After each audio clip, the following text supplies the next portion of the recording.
5 vaqt azon uylarga eshitilib tursa, o'rtoqlar nima deysizlar?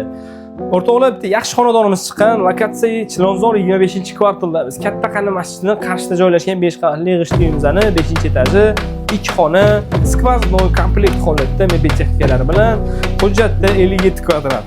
O'rtoqlar uyi avtoturargoh, detskiy plashatka, yo'l yuzida joylashgan masjid bor.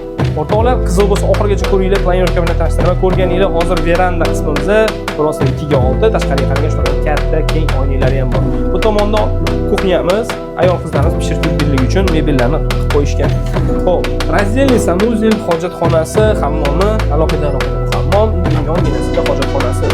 Biroz kirib yashash uchun tayyor bu hol prixoshkamiz kirganinglar shunday keng holi bor. O'zingizlar xohishinglarga ko'ra bemalol mebellarni yasatirsangiz bo'ladi. Chap qo'lga birinchi xonani kiradigan bo'lsak, ko'radigan bo'lsak, kattalar yotoqxonasi, biroz mebel texnikalar hammasi qoladi. Konditsioner, yotoqxona mebellari.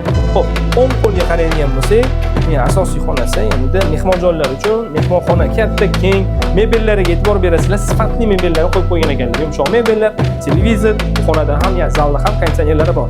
Gilam parda uy komplekt holatda. Xoling, ijarachi qo'ying, xoling, o'zingiz kelib yashang. Tayyor holatda. O'rtoqlar qiziq bo'ladigan bo'lsa, narxini biz shu xonadonimizni shu hududga 64 ming deb belgilab, yana kelishadigan joyi bor. Quyidagi raqamlarga aloqaga chiqib, batafsil ma'lumotni olsanglar bo'ladi. Videoga like bosinglar, bizni kuzatishda davom eting.